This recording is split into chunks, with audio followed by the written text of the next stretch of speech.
Shalom, selamat datang di artikel View. Assalamualaikum warahmatullahi wabarakatuh. Hai sahabat Ariel Wibowo, apa kabar kalian semuanya? Semoga kalian baik-baik saja. Untuk teman pekerja yang jauh perantau dalam negeri atau di luar negeri, yang jauh dari keluarganya seperti admin, semoga kalian semuanya dilindungi dan diselamatkan dalam pekerjaan masing-masing. Dan untuk sahabatku yang bersama keluarganya, semoga kalian sehat selalu dalam lindungannya.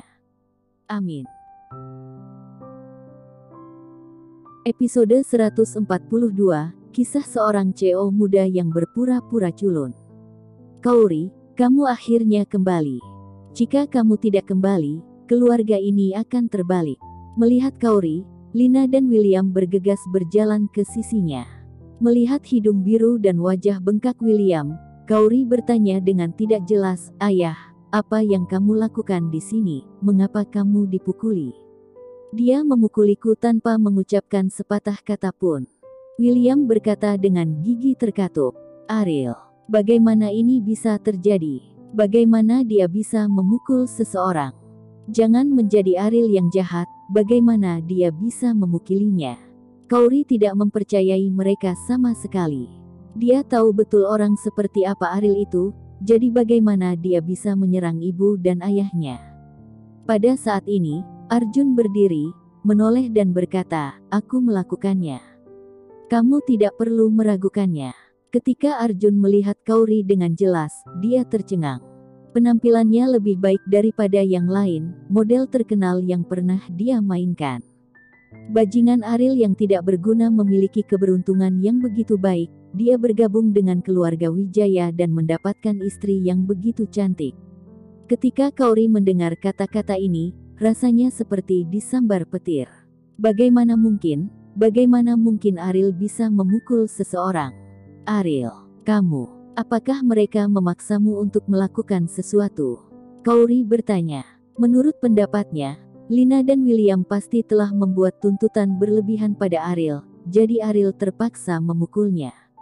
"Apa maksudmu dengan ini? Apakah salahku dia memukulku?" Lina menjadi tidak senang ketika dia mendengar ini, dan dia tidak melakukan sesuatu yang terlalu buruk hari ini, tetapi Ariel tidak senang.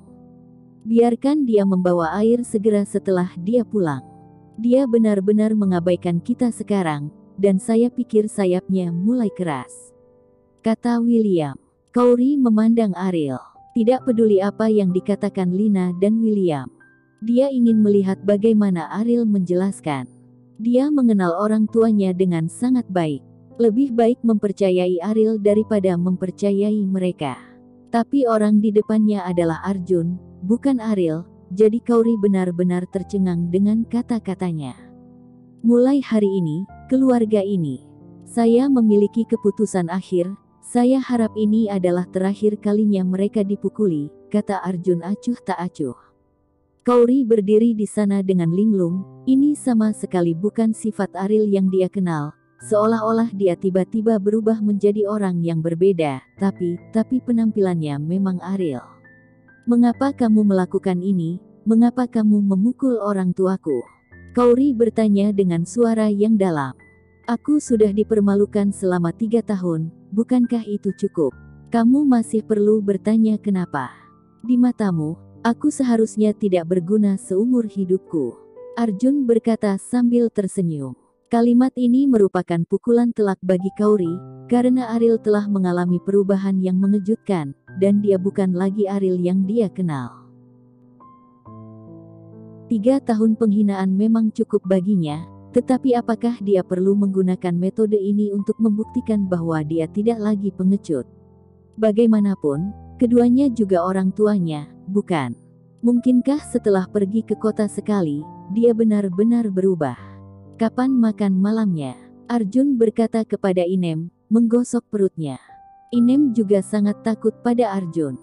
Setelah mendengar ini, dia dengan cepat berkata, "Kamu bisa makan sekarang." Dia makan dengan sangat baik. Setelah makan, dia melemparkan peralatan makan dan bertanya kepada Kauri, "Di mana kamar kita?" Di tempat kerja, Kauri memutuskan untuk membiarkan Ariel kembali ke kamarnya untuk tidur, Tetapi ketika dia melihat Ariel dalam keadaannya saat ini, dia secara alami tidak dapat menerima hubungannya dengan Ariel. Dia menunjuk ke kamar milik Ariel saat dia dihukum dan berkata, "Di sana." Adik laki-laki merawat istrinya, dan dia masih sangat senang, pikir Arjun. Kembali ke kamar, Arjun merasa ada yang tidak beres. Mengapa Anda memilih kamar seperti itu untuk villa sebesar itu? Tapi dia tidak terlalu peduli, berbaring dengan nyaman di tempat tidur, menunggu Kaori tidur. Bagi Arjun, yang telah menghabiskan waktu yang sulit di penjara, bisa tidur nyenyak adalah hal yang menyenangkan. Di ruangan besar, bahkan di tengah malam, Arjun tidak berani mengendurkan kewaspadaannya, karena dia tidak tahu kapan Rizal akan menyeretnya dan memukulinya di ruangan besar itu. Statusnya adalah cacing menyedihkan yang dirusak oleh orang lain, dan Rizal menggunakan pukulan dan cacian untuk mengolok-olok dirinya sendiri. Untungnya, dia akhirnya meninggalkan tempat mengerikan itu, dan dia tidak lagi harus disiksa oleh Rizal. Arjun tidak bisa tidak memikirkan Ariel kali ini. Apakah dia membersihkan toilet, atau berlutut di depan Rizal dan bernyanyi? Sayang sekali Rizal akan duduk di penjara. Aku bahkan tidak punya kesempatan untuk membalas dendam. Aku harap kamu bisa memperlakukan saudaraku dengan baik.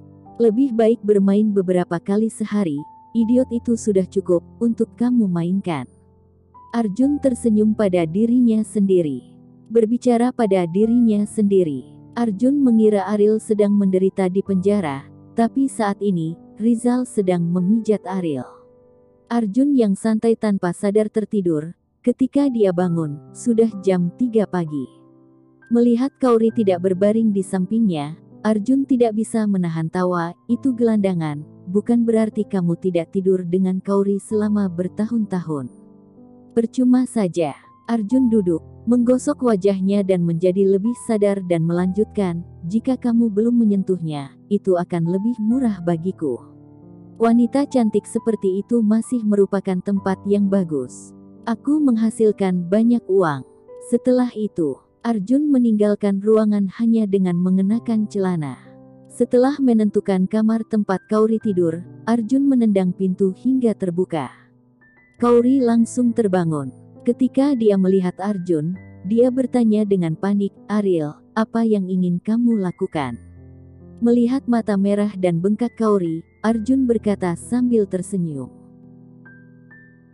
Kaori memang menangis, karena dia tidak menyangka bahwa Ariel akan tiba-tiba mengalami perubahan besar, dan perubahan ini membuatnya merasa bahwa jarak dari Ariel semakin jauh.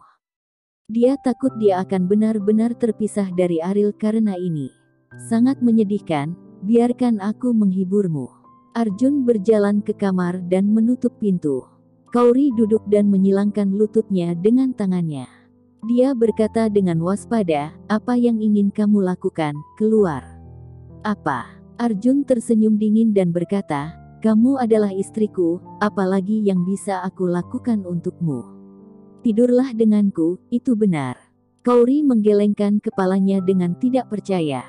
Bagaimana bisa Ariel mengatakan hal seperti itu? Ini bukan sesuatu yang bisa dilakukan Ariel sama sekali. "Tidak, kamu bukan Ariel, siapa kamu?" Kaori berkata dengan ngeri.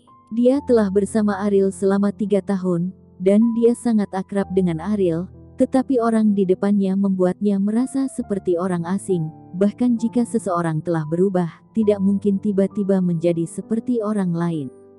Siapa lagi aku jika bukan Ariel? Lihat penampilanku, apakah masih palsu? Arjun berjalan ke tempat tidur sambil tersenyum. Kaori meraih bantal dan mengancam Arjun, "Kamu pergi dengan cepat, kalau tidak aku akan teriak." "Hei, jika aku bahkan tidak bisa menangani seorang wanita, bukankah aku akan sia-sia? Menikah, ini bukan pemerkosaan." Arjun seperti harimau lapar dan melemparkan dirinya langsung ke tubuh Kaori. Kaori melawan dengan sekuat tenaga, tetapi sebagai seorang wanita, bagaimana dia bisa lebih kuat dari Arjun? Arjun berpegangan erat pada tangan Kaori. Selama bencana penjara, dia belum pernah menyentuh seorang wanita, dan sekarang, dengan kecantikannya, keinginan binatangnya berada di luar kendalinya. Sebaiknya kau berikan padaku. Arjun mengancam. Kauri enggan menuruti, karena dia bisa dengan jelas merasakan bahwa orang di depannya sama sekali bukan Ariel. Pergi, pergi, jangan sentuh aku. Persetan. Setelah berbicara, Arjun menamparkan wajah Kauri dan menjambak rambut Kauri. Kauri tidak bisa menahan diri untuk tidak berteriak karena rasa sakitnya, tetapi Arjun tidak menunjukkan rasa kasihan sedikit pun, sebaliknya dia menjadi semakin bersemangat. Kamu belum tidur dengannya, biarkan saya datang untuk memuaskanmu. Arjun mengucapkan kata-kata ini tanpa sadar. Meskipun dia sendiri tidak menyadarinya, Kauri merasa ngeri. Benar saja, dia benar-benar bukan Ariel. Tapi siapa dia dan mengapa dia terlihat persis seperti Ariel? Bersambung.